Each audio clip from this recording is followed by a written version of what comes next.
My name is John Quinones, and I'm with ABC News. What did you think of what you heard here? I didn't hear anything racist. He told her he wouldn't serve her. Well, he can say he wouldn't serve you if you come in here barefooted without a shirt on. But she wasn't barefoot or without a shirt on. Well, she wasn't dressed right. What do you mean? If I was running a place, I'd do the same thing. You wouldn't let Muslims shop at your store? I sure wouldn't. We never expected customers to be so candid. How do I know you don't have a bomb in there? Watch what happens this time when, once again, our Muslim woman is denied service. This is not right. And again leaves. I mean, we reserve the right to not serve. That's right. Certain kind. That's right. That's, I appreciate seeing that. I think that's the first time I've ever seen that. He not only commends the man behind the counter for his discriminatory behavior, but he gives him the thumbs up, not once, but twice, Good job. All right. as he leaves. So can I talk to you, sir, for a second? But when I approach, So we're with ABC News. there is no thumbs up for me. We staged a little experiment in there to see how people would react to that kind of attitude. You're not an American. I am an American. That man took it a bit farther, telling me I'm not an American. He was threatened. Jack DeVideo is a social psychologist at Yale University. So when we as Americans feel threatened from the outside, we're going to define ourselves in very rigid fashions. Either you're with me, and if you're not really one of me, then you must be somebody else who's against me. The young woman in our experiment is an actor, but for this woman, discrimination is all too real. Nahaya Javed helped us design our experiment. Although born in Chicago, she says she's constantly characterized by fellow Americans as the enemy. They always start off with, you're a terrorist, Osama lover, towel head, camel jockey, on and on. While attending college in Texas, she says she continually suffered verbal abuse and has even been physically attacked just because she's Muslim. They assume I'm not from here, and if I tell them I'm American, they're like, no, you're not. Just because you were born here doesn't make you American. And I'm like, so what makes you American? It's a daily battle. Mm-hmm. And I don't feel like living in America, I should have to fight this battle. Meanwhile, back at the bakery, our actor is at it again. But how do I know you're not a terrorist? Terrorists look like you. But this time the customers are sympathizing with the Muslim woman. Right, I know, but can you blame me?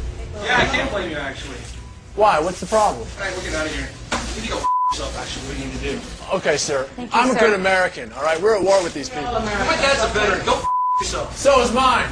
And he's not the only one who walks out in anger. You need to stop segregating against people. It's wrong. Excuse me? She's an American No, just like you're a everyone bad American. Time and again, people speak out with their pocketbooks. else. You lost a couple of customers, just so you know. But look what happens when this man threatens to leave. You're not a good American, sir. I believe I am a good American. My son just came back from serving in the Army for over a year in Iraq, and that has nothing to do with her rights. I understand that. Thank you, sir. And I hear what you're saying. But I I can't believe you would be so discriminatory. I'm deeply offended by that. I'm sorry to offend you, sir, but I've got to live with myself. Seething, the man vows to fight back. I will let people know this. I've stopped here every time I've come by this place, and I'll never stop here again. Why did folks get so upset? They saw an injustice. It's justice that binds us together. It's justice that makes us a society. Any threat to that kind of sense of justice and fairness undermines the entire system. You're really not going to serve her because No. of what she's wearing? No, I'm not. Perhaps that's why more customers are outraged by our actor's hateful behavior than approve of it. You're not dressed like an American. I don't know But what no you have. one is more persistent than these two young women who can't believe what they're hearing. Take your jihad, take it back out to the parking lot. Excuse me? I mean, I got to protect my customers, okay? You're really offensive and disgusting. Well, I'm sorry. I'm just trying to protect you here. Thank because you. you You're don't know what's sick. going Dress on. like that doesn't mean anything. This is a How do you know? culture. You are These people so are trying to ignorant. kill It's Americans. disgusting. is my culture. So you're ready to serve me, but you're not ready to serve her?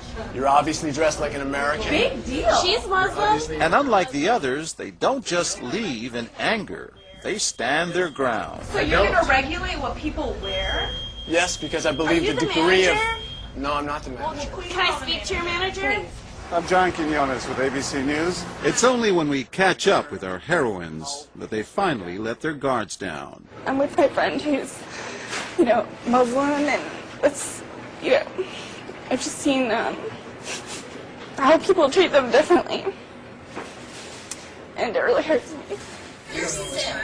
Just watching them stand up for what they believe in touches Professor DeVideo. In a way, they defended America, and I was impressed by that, because they wanted this to be a just society, a just place, a just bakery. I'm John Quinones. And remember this man whose son served in Iraq? He's also moved to tears. Every person deserves to be treated with respect and dignity, No matter how in they're every dressed. situation, no matter how they're dressed. Never have we seen reactions so polarized, from a thumbs up for prejudice to an emphatic thumbs down. Go f yourself. Two different Americas, both convinced they're patriotic. At the end of the day, 13 people stood up for the Muslim woman, while 6 sided with the clerk. But the majority of the bystanders, 22, did or said absolutely nothing. That's what's most frightening to Muslims like Nahaya, who was watching our experiment. In fact, so frightening that they often avoid going out by themselves. It's really sad because I'm old enough to be able to do things by myself. I shouldn't need a chaperone all the time. But that one time that I'm alone and something bad might happen, I'd rather be safe than sorry. Hi, I'm Nahaya. It's no wonder this young woman was so moved by the people who came forward to protect a stranger who just happens to be Muslim. Thank you so much for what you did, and I wish more people would do these types of things. And I do too. it would make my life a lot easier. God go with you.